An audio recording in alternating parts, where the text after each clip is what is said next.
Vancouver lahat yan, man. Busy. Dali lang, kuya. Diba? Busy. Hi, ma'am.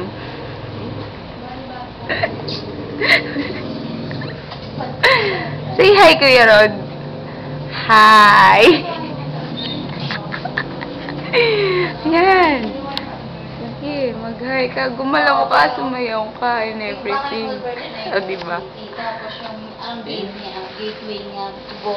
Gateway na Vancouver? Yeah. Tingnan yung aming reservation stamps. Busy sila. Ay, naku. Dahil sa to go. Papagawa pa ako yung go. Ito niyo yan. Ako yan. Busy din. Haalis na si Miss Anne. Ihahatid na siya ng aming guwapong. Guwapo? Gawang Kuya Rod. I have a big question. Guwapo? Uy, ang ganda ng bag mo. Salamat. In fairness, where did you get your bag? Bigay lang yan, Sino ma'am. ba itong nagkakalendaryo sa lamesa ko na pilit kong linalagay dito? Hindi ako yan, ma'am. Laging nandito. Kaya, May tumatawa po dito.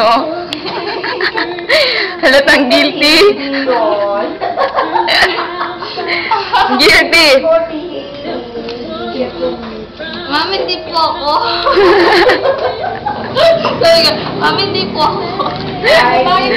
Denied to death. Lagay ko kasi kung hindi, Russell, di ba? Ayan. Si Miss Jem, nagbubuk siya ng kanyang international chuba egg. Bye, girl. See you tomorrow. Bye, Miss Anne. You take care. Too small. Thank you. I would like to thank my kapitbahay for that bag. It's nice. Yan. Before she goes.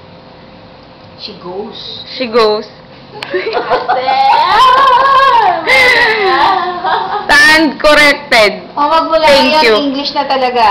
Miss Anne, parang pag-wrong grammar. English, ima-minus ko sa salary. Miss Anne, huwag kayong Per ganyan. day, 10 pesos. Oh my gosh. Per day daw, 10 pesos. Yan. Bye-bye, Miss Anne.